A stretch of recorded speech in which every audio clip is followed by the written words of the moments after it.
एक ऐसी delivery company जो डिलीवरी वर्कर्स को परमानेंटली हायर तक नहीं करती है, फिर भी मैनेजमेंट ने अगले साल 30% से ग्रो करने की गाइडेंस दे रखी है और स्टॉक वो तो पिछले 6 महीने में डबल हो गया। तो आखिर शैडोफैक्स की स्टोरी में चल क्या रहा है? तो देखो, शैडोफैक्स का नाम तो तुमने सुना ही होगा। ये क्या करते हैं, बेसिकली अलग अलग कंपनी के ऑर्डर्स को हैंडल करते हैं और उनको डिलीवर करते हैं। जैसे कि जो ये ई कॉमर्स कंपनीज है, जैसे कि अमेजोन हो गया, या क्विक कॉमर्स कंपनीज हो गई जो बेसिकली 10 मिनट के अंदर डिलीवरी कर देती है, या D2C ब्रांड हो गए जैसे कि बोट हो गया। उनसे ये क्या करते हैं, ये ऑर्डर्स ले लेते हैं और फिर उन ऑर्डर्स को कस्टमर को डिलीवर कर देते हैं। तो बेसिकली शैडोफैक्स एक डिलीवरी की कंपनी है जो ऑर्डर्स डिलीवर करती है अलग अलग कंपनीज के। अब इनके बिजनेस में 3 सेगमेंट हैं। सबसे पहला तो एक्सप्रेस डिलीवरी, दूसरा हाइपर लोकल डिलीवरी और तीसरा अदर लॉजिस्टिक सर्विसेज। तो सपोज जैसे फ्लिपकार्ट इनका क्लाइंट है, तो ये एक्सप्रेस डिलीवरी में क्या करते हैं, ये फ्लिपकार्ट वालों से प्रोडक्ट उठाते हैं और उसके बाद उस प्रोडक्ट को कस्टमर को जाके डिलीवर कर देते हैं, जिसको ये बोलते हैं फॉरवर्ड पार्सल। दूसरा, इनके एक्सप्रेस डिलीवरी के सेगमेंट में ये रिटर्न्स को भी हैंडल करते हैं। सपोज किसी कस्टमर ने कोई आइटम रिटर्न कर दी फ्लिपकार्ट पे, तो ये फ्लिपकार्ट के लिए उस चीज को भी हैंडल करेंगे। और अगर किसी आइटम की रिप्लेसमेंट है, जैसे कि कस्टमर के पास कोई गलत आइटम चली गई, तो ये उस ई कॉमर्स प्लेटफॉर्म के लिए रिप्लेसमेंट भी हैंडल करते हैं और हाथों हाथ सेम डे ही उस प्रोडक्ट को एक्सचेंज करके दे देते हैं। और तीसरा, ये प्राइम डिलीवरी करते हैं, जिसमें अगर सिटी के अंदर ही डिलीवरी करनी है तो वो तो ये सेम डे ही डिलीवर कर देंगे, और अगर एक सिटी से दूसरी सिटी के अंदर डिलीवरी करनी है तो उसको ये नेक्स्ट डे डिलीवरी ऑफर करते हैं। तो ये इनके एक्सप्रेस डिलीवरी के 3 सेगमेंट हैं, जिसमें एक तो ये पार्सल्स डिलीवर करते हैं,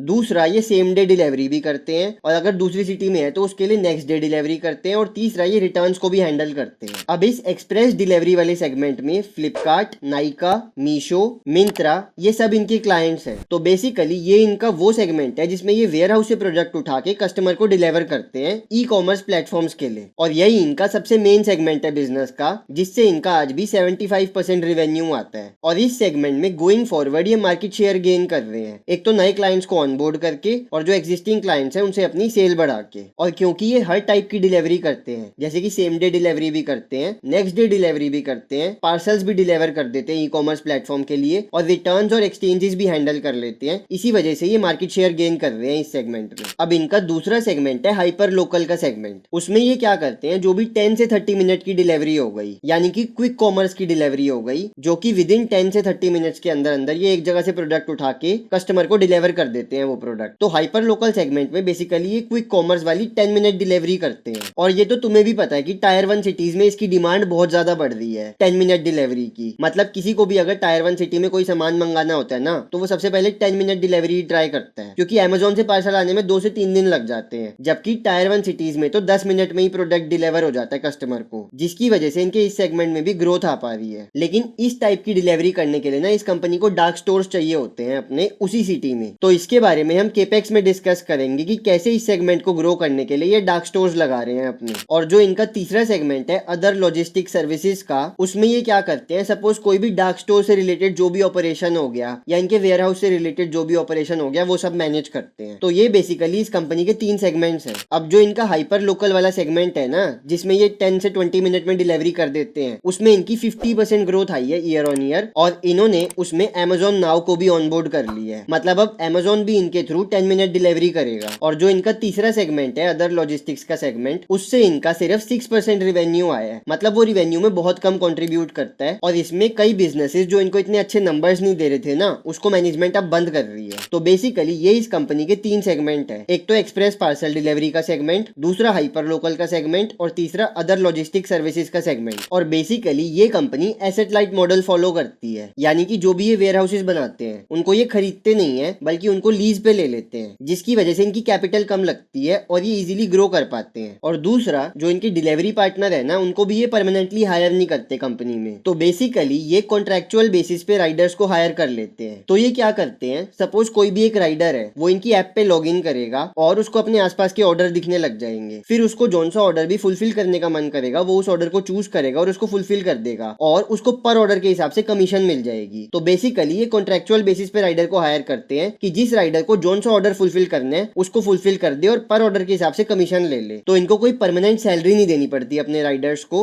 बल्कि पर ऑर्डर के हिसाब से उसको कमीशन दे देते हैं। अब इससे इनको क्या फायदा होता है, एक तो इनको अपने एम्प्लॉइज को लॉन्ग टर्म सैलरी नहीं देनी पड़ रही, दूसरा सपोज इनके पास कम ऑर्डर आए तो कम राइडर्स आके उसको फुलफिल कर देंगे, और जब ज्यादा ऑर्डर आएंगे तो ज्यादा राइडर्स आके उसको फुलफिल कर देंगे। तो बेसिकली इनकी इतनी फिक्स्ड कॉस्ट नहीं लग रही, जितने भी ऑर्डर्स आएंगे उसके हिसाब से राइडर्स को पर ऑर्डर के हिसाब से कमीशन दे देंगे। तो बेसिकली इनकी वेरिएबल कॉस्ट हो जाएगी, ऑर्डर्स के हिसाब से इनका खर्चा लगेगा। ये नहीं है कि भाई ऑर्डर आए नहीं और राइडर को तो हमें पैसे देने ही पड़ेंगे, ऐसा सिस्टम नहीं है। ऑर्डर आएगा, राइडर उस ऑर्डर को फुलफिल करेगा तो ही उसको कमीशन मिलेगी। तो जितने ऑर्डर्स इनके पास आएंगे उसके हिसाब से ये आगे राइडर को पेमेंट करेंगे। तो बेसिकली एक वेरिएबल कॉस्ट हो गई। तो बेसिकली ये एसेट लाइट मॉडल पे काम करते हैं, जिस वजह से ये हाई पेस पे ग्रो कर पा रहे हैं। अब शैडोफैक्स कैसे पैसे कमाता है, जो भी ई कॉमर्स प्लेटफॉर्म के साथ इसने टाई अप कर रखा है, सपोज इसने फ्लिपकार्ट के साथ टाई अप कर रखा है, तो जितने भी ये फ्लिपकार्ट के पार्सल डिलीवर करेगा उसके हिसाब से फ्लिपकार्ट इसको पेमेंट कर देगा। दूसरा, जितने भी ये हाइपर लोकल डिलीवरीज करते हैं, मतलब 10 मिनट डिलीवरी करते हैं, उसकी इनको फीस मिलती है ऑर्डर के हिसाब से, जिसमें से ये राइडर को भी फीस पे कर देते हैं और बीच में अपना कमीशन रख लेते हैं। तो अब ऑब्वियस सी बात है कि जब इनके पास ज्यादा ऑर्डर आएंगे या इनको ऑर्डर जल्दी डिलीवर करना पड़ेगा तो इसमें इनको ज्यादा फीस मिलेगी। अब चलते हैं इसके Q4 FY26 के रिजल्ट्स पे। अब इनका रिवेन्यू 73% से ग्रो हुआ है ईयर ऑन ईयर। अब सबसे पहले ये समझो कि इनकी सेल्स इतनी ज्यादा रेट पे क्यों ग्रो हो रही है। तो देखो, जो ये ई कॉमर्स इंडस्ट्री है, जैसे कि Amazon हो गया या फ्लिपकार्ट हो गया, आजकल हर बंदा इन्हीं से ऑर्डर करके अपने घर पे सामान मंगवा रहा है। तो इस ई कॉमर्स इंडस्ट्री की पेनिट्रेशन बढ़ रही है। दूसरा, जो ये 10 मिनट डिलीवरी है, जो इनका क्विक कॉमर्स का सेगमेंट है, वो तो बहुत ज्यादा यूज हो रहा है। इनफैक्ट दिल्ली जैसी जगह पे ना हर बंदा ब्लिंकिट ही कर रहा है कि हमें 10 मिनट में सामान डिलीवर कर दो, हमें घर से बाहर ना निकलना पड़े, जिस वजह से इनके इस सेगमेंट में भी ग्रोथ आ रही है। और आजकल बहुत सारे ब्रांड्स हैं जो डायरेक्टली कंज्यूमर को ही सेल करते हैं, जो इनके साथ टाई अप कर लेते हैं, अपनी खुद की वेबसाइट बना लेते हैं और इनके साथ टाई अप कर लेते हैं और अपना प्रोडक्ट डायरेक्टली कंज्यूमर को सेल ऑफ कर देते हैं। ये ब्रांड्स भी इंक्रीज होते जा रहे हैं, जिस वजह से इनमें ग्रोथ आ पा रही है। इसका मतलब पूरी ई कॉमर्स इंडस्ट्री तो ग्रो कर रही है, जिस वजह से इनमें ग्रोथ आ रही है, पर इनकी ग्रोथ का एक रीजन और भी है, ये अपने कॉम्पिटिटर से मार्केट शेयर भी कैप्चर कर रहे हैं। तो थर्ड पार्टी लॉजिस्टिक्स वाले सेक्टर में पिछले साल तक इनका मार्केट शेयर था 17 से 18% का, और इस साल ये अपना मार्केट शेयर बढ़ा के 27 से 29% के आसपास ले गए। तो इंडस्ट्री तो ग्रो कर ही रही है, साथ के साथ ये कॉम्पिटिटर से मार्केट शेयर भी कैप्चर कर रहे हैं, जिस वजह से ये अपने रेवेन्यू को इस रेट पे ग्रो कर पा रहे हैं। क्योंकि सेल्स ग्रोथ सिर्फ दो ही तरीके से आ सकती है, या तो तुम्हारी अंडरलाइंग इंडस्ट्री बहुत हाई पेस पे ग्रो करे, या फिर तुम अपने कॉम्पिटिटर से मार्केट शेयर कैप्चर करो। और तो कोई तरीका ही नहीं है सेल्स ग्रोथ लाने का। अब मार्केट शेयर कैप्चर करने के लिए तुम्हें एक्सपेंशन भी करना पड़ेगा, जो हम डिटेल में इसके केपेक्स में डिस्कस करेंगे। और मैनेजमेंट ये बता रही है कि इस इंडस्ट्री में हो क्या रहा है कि जो टॉप 2 प्लेयर्स है ना, वो तो लगातार मार्केट शेयर कैप्चर कर रहे हैं, और जो इनएफिशिएंट प्लेयर्स है वो हटते जा रहे हैं मार्केट से, और इनके बिजनेस के सारे पार्ट्स में ग्रोथ आ रही है। जो इनका हाइपर लोकल का बिजनेस है, जिसमें 10 मिनट में डिलीवरी करते हैं, वो भी ग्रो कर रहा है। जो एक्सप्रेस पार्सल डिलीवरी का बिजनेस है, वो भी ग्रो कर रहा है। जो डायरेक्ट टू कंज्यूमर का बिजनेस है, जिसमें कंपनीज कंज्यूमर को डायरेक्टली पार्सल भेज देती है इनके साथ टाई अप करके, वो भी ग्रो कर रहा है। तो इनके हर सेगमेंट में ग्रोथ आ रही है, और करंटली सबसे ज्यादा ग्रोथ इनके D2C वाले सेगमेंट में आ रही है, डायरेक्ट टू कंज्यूमर वाले सेगमेंट में। अब ये तो तुम देख ही सकते हो कि इनके हाइपर लोकल वाले सेगमेंट में 32% की ग्रोथ है, एक्सप्रेस पार्सल वाले सेगमेंट में 120% की ग्रोथ है, और इनके टोटल ऑर्डर्स 100% से बढ़े हैं ईयर ऑन ईयर। तो बेसिकली यही मैं तुम्हें बता रहा था कि इनके सारे सेगमेंट्स में ग्रोथ आ रही है। अब इनका एबिटा मार्जिन भी 4% से एक्सपैंड हुआ ईयर ऑन ईयर, मतलब इनके मार्जिन भी इंप्रूव हो रहे हैं, जो कि पॉजिटिव है बिजनेस के लिए। और इनका पैट मार्जिन भी 5.9% से इंप्रूव हुआ है ईयर ऑन ईयर। और मार्जिन पे मैनेजमेंट ने ये गाइडेंस दे रखी है कि FY28 तक, जब तक ये केपेक्स करेंगे ना अपनी एक्सपेंशन के लिए, तब तक तो ये अपने मार्जिन को 1 से 1.2% के रेट से हर साल इंप्रूव करेंगे FY28 तक। और FY28 के बाद जब इनका केपेक्स पे इनका कम खर्चा लगने लग जाएगा, तो ये अपने मार्जिन को 2 से 2.5% से इंप्रूव करेंगे अगले कुछ सालों के लिए। और इसके बारे में हम डिटेल में गाइडेंस में डिस्कस करेंगे। अब फुल ईयर FY26 के बेसिस पे भी इनके हर पैरामीटर पे अच्छी ग्रोथ आई हुई है। और पिछले साल ये लॉस मेकिंग कंपनी थी, मतलब पिछले साल इस कंपनी को Q4 में 10 करोड़ का लॉस हुआ था, और इस साल इस कंपनी को Q4 में 56 करोड़ का प्रॉफिट हुआ है। मतलब ये कंपनी टर्न अराउंड कर रही है, यानी कि लॉस से प्रॉफिट में जा रही है, जिसकी वजह से इसकी प्रॉफिट में इतनी अच्छी ग्रोथ आ रही है और इसके मार्जिन भी एक्सपैंड हो रहे हैं, क्योंकि ये बिजनेस टर्न अराउंड कर रहा है, यानी कि लॉस से प्रॉफिट की जर्नी में जा रहा है। अब देखो, गोइंग फॉरवर्ड इंडिया की डिजिटल पेनिट्रेशन और बढ़ेगी, मतलब और ज्यादा लोग ई कॉमर्स प्लेटफॉर्म यूज करेंगे, क्विक कॉमर्स सर्विसेज यूज करेंगे। तो गोइंग फॉरवर्ड भी इस कंपनी में ग्रोथ का स्कोप है, और मैनेजमेंट FY27 के लिए बहुत बुलिश है। और मैनेजमेंट ये बता रही है कि जो ये ई कॉमर्स या लोग जो ऑनलाइन ऑर्डर करते हैं, उसकी अब तक तो सिर्फ 7 से 8% की पेनिट्रेशन है पूरी इंडिया में, और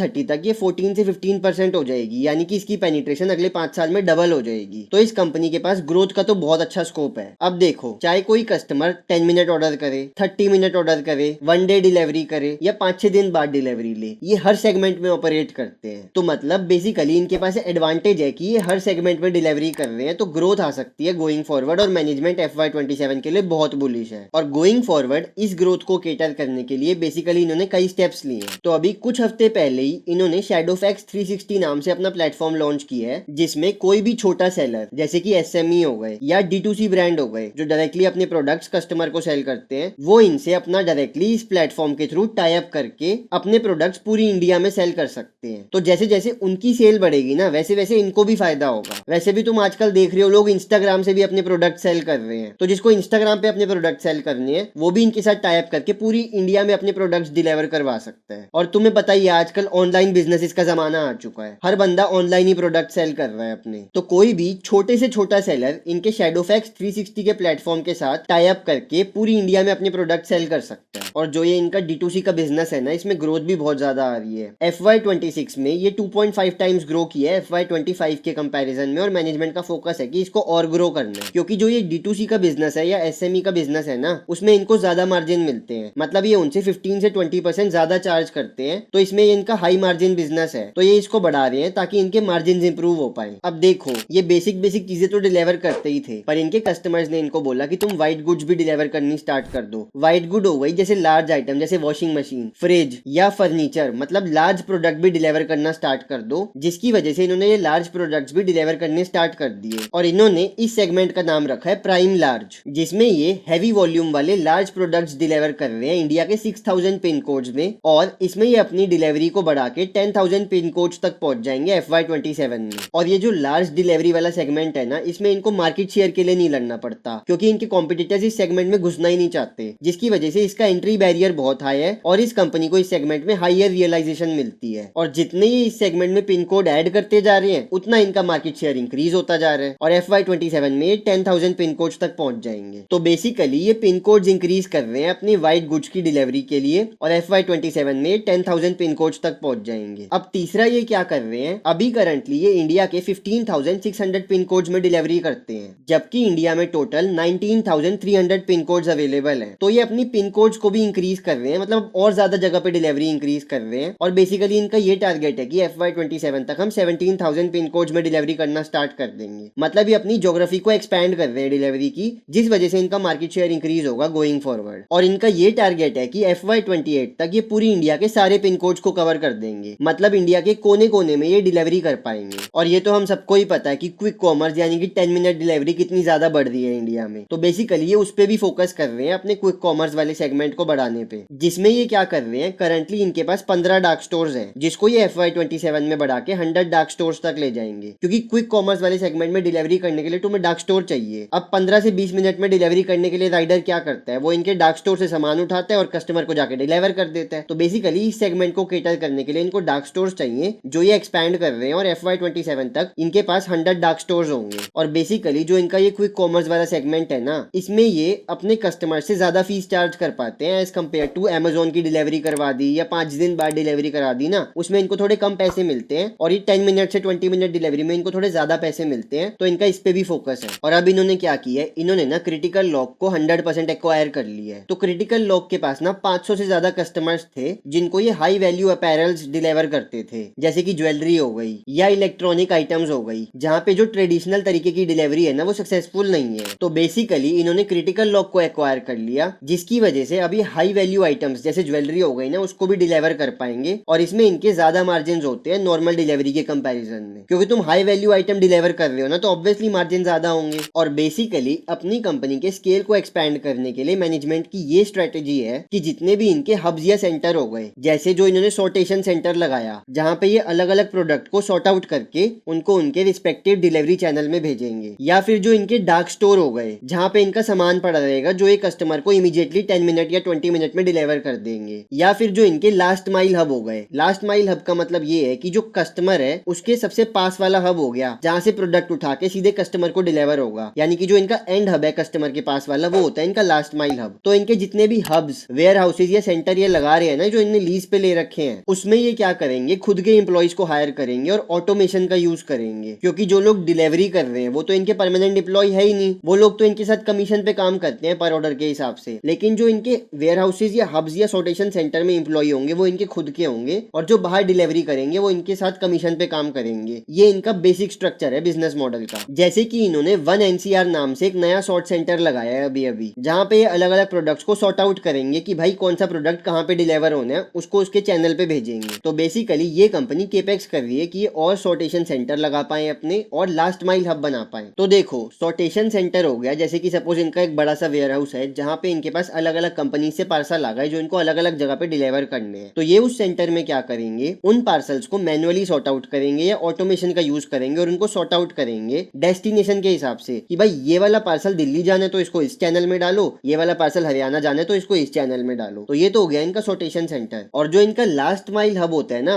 वो इनका एंड पॉइंट वाला हब है, जो कस्टमर के पास वाला हब है, जहां से डिलीवरी बॉय सामान उठा के कस्टमर को डिलीवर कर देगा। मतलब जो कस्टमर के सबसे पास वाला हब है उसको बोलते हैं लास्ट माइल हब। तो बेसिकली ये कंपनी केपेक्स कर रही है कि अपने ज्यादा से ज्यादा sortation सेंटर लगा पाए और लास्ट माइल हब लगा पाए। तो बेसिकली ये कंपनी क्या कर रही है कि जो भी वेयर हाउस में इनके एम्प्लॉइज है उन पे तो इनका खर्चा लगेगा, मतलब वो चीज इनके लिए एसेट हैवी होगी। और जो इनके राइडर्स हैं जो पार्सल डिलीवर कर रहे हैं उनको ये पर ऑर्डर के हिसाब से कमीशन देंगे, तो वो इनके लिए एसेट लाइट होगा। और बेसिकली क्योंकि ये कंपनी पूरी इंडिया में एक्सपैंड करना चाह रही है तो ये अपने अलग अलग जगह पे टच पॉइंट्स बढ़ाती जा रही है, यानी कि लास्ट माइल हब खोलती जा रही है। जैसे कि ये हर महीने 120 से 150 पिन कोड्स में अपने हब्स बनाते जा रहे हैं, जिसपे इनका काफी खर्चा आ रहा है, जिस वजह से मैनेजमेंट ने ये बोला है कि अभी तो तुम्हें बहुत कम ऑपरेटिंग लेवरेज दिखेगा, असली ऑपरेटिंग लेवरेज तो अभी बाद में आएगा बिजनेस में, जब इससे ज्यादा रेट पे मार्जिन एक्सपेंशन होगा, जब हम ये हब्स पे इन्वेस्टमेंट करनी कम कर देंगे। अभी क्योंकि ये अपने हब्स पे इन्वेस्टमेंट कर रहे हैं ना, तो FY28 तक इनका 1 से 1.2% का मार्जिन एक्सपेंशन होगा हर साल। लेकिन FY28 के बाद जब इनकी इन्वेस्टमेंट कम हो जाएगी, यानी कि इनका खर्चा कम लगेगा, तो FY28 के बाद अगले कुछ सालों के लिए इनका मार्जिन 2 से 2.5% के बेस पे एक्सपैंड होगा हर साल। तो मतलब इस बिजनेस को अभी असली ऑपरेटिंग लेवरेज तो FY28 के बाद मिलेगी। और ये तो मैंने तुम्हें बता दिया कि जो भी अपने वेयर हाउस लगाते हैं या हब लगाते हैं या अपना sortation वाला सेंटर लगाते हैं, वो ये खरीदते नहीं है, उसको लीज पे ले लेते हैं ताकि ये फटाफट ग्रो कर पाए, क्योंकि मार्केट शेयर भी तो कैप्चर करना है ना। अगर तुम खरीदने लग गए तो तुम हाई पेस पे तो ग्रो ही नहीं कर पाओगे, तो तुम्हारा कंपटीटर तुम्हारा मार्केट शेयर खा जाएगा। तो ये उसको लीज पे ले लेते हैं ताकि ये फटाफट मार्केट शेयर कैप्चर कर पाए। और इस साल इन्होंने अपने रेवेन्यू का 4.5% अपने केपेक्स पे ही खर्च कर दिया, और एआई की वजह से इनके बिजनेस में कॉस्ट कंट्रोल भी आ रहा है, मतलब ये एफिशिएंट होते जा रहे हैं। और जो इनके करंटली अभी 15 डार्क स्टोर है, उनको इन्होंने ढंग से ऑब्जर्व किया कि इनको प्रॉफिटेबल कैसे बनाए, और बेसिकली उनकी यूनिट इकोनॉमिक्स डिसाइड कर ली। और जब इनका डार्क स्टोर और लास्ट माइल हब दोनों प्रॉफिटेबल हो गए, तो इन्होंने ये सोचा कि अब डार्क स्टोर को भी एक्सपैंड करके, जो इनके करंटली 15 डार्क स्टोर है, उसको FY27 में एक्सपैंड करके 100 तक ले जाएंगे। और बेसिकली इन डार्क स्टोर से ये 30 से 45 मिनट के अंदर अंदर वाली डिलीवरी को केटर करेंगे। और क्योंकि तुम्हें भी ये बात पता है कि 10 मिनट 20 मिनट वाली डिलीवरी में बहुत तगड़ी ग्रोथ आ रही है, तो बेसिकली उसको केटर करने के लिए डार्क स्टोर्स बना रहे हैं अपने। और FY27 में ये अपने डार्क स्टोर सेटअप करने के लिए 180 से 190 करोड़ का खर्चा करेंगे। और क्योंकि पहले इन्होंने 15 डार्क स्टोर को सेटअप किया और ये आइडिया लगाया कि इनको प्रॉफिटेबल कैसे करें, तो बेसिकली क्योंकि इनको डार्क स्टोर्स की यूनिट इकोनॉमिक्स समझती है, तो ये उसको प्रॉफिटेबल बना देंगे, मतलब ये बेसिकली इनकी प्रॉफिटेबिलिटी पे कंट्रीब्यूट करेंगे। अब इससे पहले मैं तुम्हें ये बताऊं कि इनके केपेक्स से इनके मार्जिन पे क्या इफेक्ट पड़ेगा, क्योंकि केपेक्स में अगर तुम खर्चा करोगे तो तुम्हारे मार्जिन पे तो प्रेशर रहता है। तो इससे पहले मैं तुम्हें ये बताऊं, सबसे पहले अगर तुम्हें ये जेन्युइन रिसर्च पसंद आ रही है और तुम इसको वैल्यू करते हो, तो अभी के अभी इस वीडियो को लाइक कर दो। तो चलो अब इनकी मार्जिन की डिस्कशन करते हैं कि इतना खर्चा कर रहे हैं तो मार्जिन पे नेगेटिव इफेक्ट तो नहीं आएगा। अब देखो, क्योंकि FY27 की ग्रोथ को लेके मैनेजमेंट बहुत बुलिश है, तो केपेक्स तो करना ही पड़ेगा उस ग्रोथ को केटर करने के लिए। तो मैनेजमेंट ने मार्जिन पे ये गाइडेंस दे रखी है कि क्योंकि अभी हम केपेक्स पे यानी कि ज्योग्राफिकल एक्सपेंशन पे बहुत ज्यादा खर्चा कर रहे हैं, तो FY28 तक तो हमारे मार्जिन 1 से 1.25% के रेट से हर साल इंप्रूव होंगे। और FY28 के बाद जब इनका खर्चा कम हो जाएगा ना, तो इनके मार्जिन 2 से 2.5% के रेट पे हर साल इंप्रूव होंगे अगले कुछ सालों के लिए, जब तक इनका एबिटा स्टेडी स्टेट पे नहीं पहुंच जाता। अब ये डिस्कस करते हैं कि कौन कॉल में मैनेजमेंट ने अपने बिजनेस का क्या आउटलुक बताया है। तो देखो, जो ये वॉर हो रही है ना, उससे इस बिजनेस पे क्या इंपैक्ट पड़ेगा। तो इसमें दो साइड होती हैं, एक तो डिमांड साइड और एक सप्लाई साइड। तो देखो, डिमांड साइड पे ना जब भी ऐसे वॉर होती है यानी कि ग्लोबल अनसर्टेनिटी होती है, तो लोग क्या करते हैं, वो बाहर घूमने तो जाते नहीं है, तो जो भी उनके पास वो घूमने का पैसा होता है ना, उसको वो ऑनलाइन ही स्पेंड कर देते हैं, मतलब ऑनलाइन ज्यादा प्रोडक्ट ऑर्डर करते हैं, जिस वजह से इस कंपनी को ज्यादा प्रोडक्ट डिलीवर करने को मिलते हैं और इस कंपनी को इसका फायदा मिलता है। मिलता है। जैसे कोविड के टाइम पे भी ना क्या हुआ था कि लोगों ने ज्यादा ऑनलाइन प्रोडक्ट ऑर्डर किए थे और उस टाइम पे भी इनको फायदा हुआ था। तो बेसिकली जब भी वॉर होती है या ग्लोबल अनसर्टेनिटी होती है तो इस केस में डिमांड साइड पे तो इनकी कोई प्रॉब्लम ही नहीं है, क्योंकि वो तो इंक्रीज हो जाती है, मतलब इससे इनको फायदा मिल रहा है। अब बात करते हैं कि सप्लाई साइड पे क्या होता है इस टाइम पे। तो सबसे पहले इनकी कॉस्ट का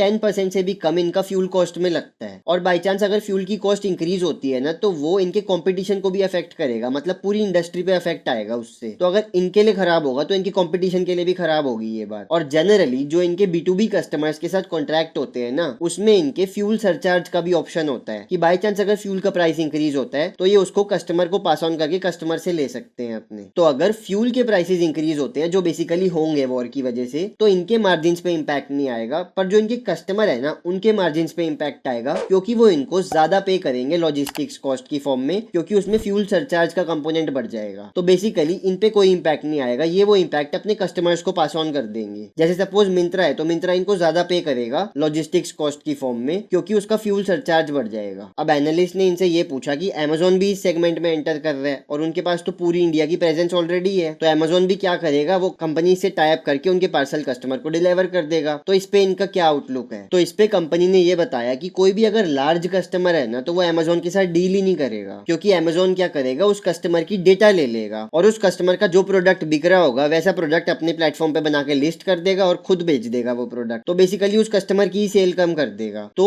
अमेजोन इनके साथ कंपीट नहीं कर सकता और लार्ज कस्टमर्स इनको प्रेफर करेंगे एज कम्पेयर टू अमेजोन, क्योंकि ये लार्ज कस्टमर्स का कंपटीशन नहीं बनेंगे कभी भी, क्योंकि ये सिर्फ डिलीवरी सेगमेंट में ऑपरेट करते हैं, जबकि अमेजोन के पास खुद की मार्केट प्लेस है, तो वो कंपटीशन बन जाएगा उन लार्ज कस्टमर्स का। अब इससे पहले मैं सबसे इंपॉर्टेंट टॉपिक की बात करूं कि इस कंपनी ने गोइंग फॉरवर्ड ग्रोथ की क्या गाइडेंस दे रखी है और इसकी वैल्यूएशन क्या है। अगर तुम्हें ये जेन्युइन रिसर्च पसंद आ रही है और तुम और ऐसे स्टॉक्स की डिटेल्ड एनालिसिस देखना चाहते हो तो सबसे पहले अभी के अभी इस चैनल को सब्सक्राइब कर दो। तो चलो अब इनकी गाइडेंस पे चलते हैं। तो FY27 में इनका जो पूरा बिजनेस है वो 27 से 30% से ग्रो करेगा, और जो इनका हाइपर लोकल का बिजनेस है क्योंकि उसका बेस छोटा है तो वो 45 से 50% से ग्रो करेगा FY27 में। और मार्जिन के लेवल पे मैंने तुम्हें ऑलरेडी बता दिया कि FY28 तक ये अपने पैट मार्जिन को हर साल 1 से 1.2% के रेट पे इंप्रूव करेंगे। तो सबसे पहले ये कैलकुलेट करते हैं कि FY27 में इनकी पैट में कितनी ग्रोथ आएगी। तो इस साल FY26 में इनका पैट मार्जिन है 2.7%, और क्योंकि इन्होंने ये बोला है कि अगले साल FY27 में हम अपना पैट मार्जिन 1 से 1.2% के बीच में एक्सपैंड करेंगे, तो इसका मीडियन पकड़ते हैं कि ये 1.1% से अपना पैट मार्जिन एक्सपैंड करेंगे अगले साल। और इन्होंने सेल्स ग्रोथ की गाइडेंस दी है कि हमारी सेल्स ग्रोथ 27 से 30% के बीच में आएगी। तो क्योंकि इस कंपनी को मार्जिन एक्सपेंशन मिल रहा है ना, तो अगले साल इसके पैट में 81% की ग्रोथ आएगी ईयर ऑन ईयर। तो ये हो गई इसकी गाइडेंस पे डिस्कशन। अब चलते हैं इसकी वैल्यूएशन पे। तो करंटली इस स्टॉक की पी रेशो है 100 के आसपास की। तो एक काम करते हैं, अब इसकी पेग रेशो निकालते हैं। तो पेग रेशो निकालने का तरीका तुम्हें पता ही है। पेग रेशो निकालने का तरीका होता है पी रेशो